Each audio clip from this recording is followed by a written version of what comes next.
Hello students, good morning. चलिए आज हम लोग जो है ट्राइगोनोमेट्री के मान सारणी को जो है बताने जा रहे हैं। मान सारणी है, मान सारणी में स्टूडेंट्स का बहुत प्रॉब्लम रहता है कि इसको याद कैसे करें।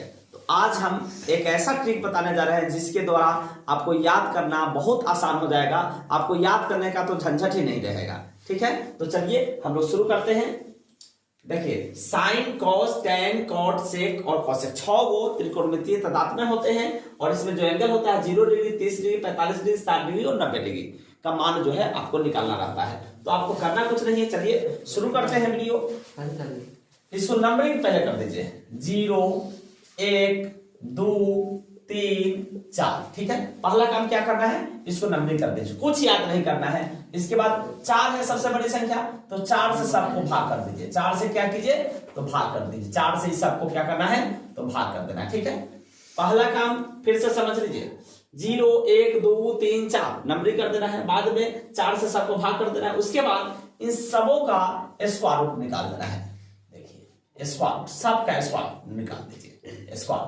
ठीक है, अब 0 से चारों काटेंगे तो 0 आ जाएगा, 0 का वर्गमूल निकालेंगे तो 0 आएगा। अब देखिए हो गया, साइन 0 डिग्री का वैल्यू क्या होगा, 0। याद करने की बिल्कुल आवश्यकता नहीं है। इसी तरह से a का वर्गमूल 1 होता है और 4 का वर्गमूल क्या होता है, 2 होता है। यानी साइन 30 डिग्री का वैल्यू कितना हो गया, 1/2 हो गया। इस तरह से जो है, अब देखिए 2 से 2 दूनी 4, तो 1 ऊपर बचा। a का वर्गमूल 1 होता है और 2 का वर्गमूल तो होता नहीं है, तो ये रूटे में 2 रह जाएगा। ठीक है, यानी साइन 45 डिग्री का मान क्या हो जाएगा, 1/2।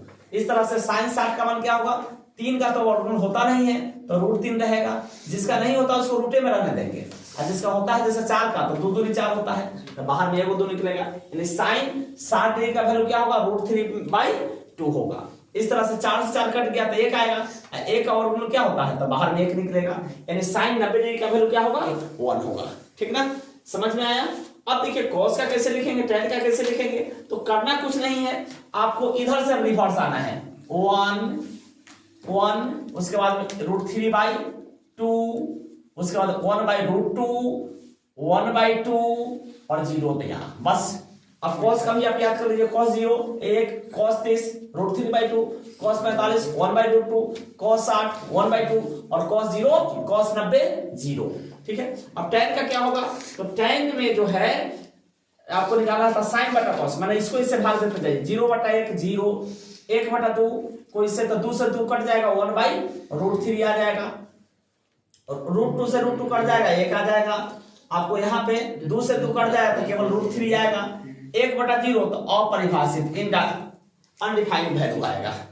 ठीक है, अब कॉट का क्या करना है, इधर से रिवर्स लिखते जाइए। अनडिफाइंड √3 1/√3 और 0। ठीक है, अब इससे का क्या होगा, तो आप cos का उल्टा इसको बदलते जाइए। cos 1/1 तो 1 होगा। यहाँ इसको बदल दीजिए, उलट दीजिए इसको, 2/√3, इसको √2, इसको 2, इसको 0, यानी 1/0 अपरिभाषित वैल्यू होगा। ठीक है, आगे देखिए, अब इसको रिवर्स कीजिए या फिर साइन का उल्टा कर दीजिए। ठीक है, तो रिवर्स करें, इंफिनिटी अनडिफाइंड 2 √2, 2/√3 और 1। ठीक है, तो ये रहा मान सारणी। अब अगर आपको समझ में आया तो आप लोग लाइक शेयर और कमेंट जरूर करिएगा। थैंक यू, धन्यवाद।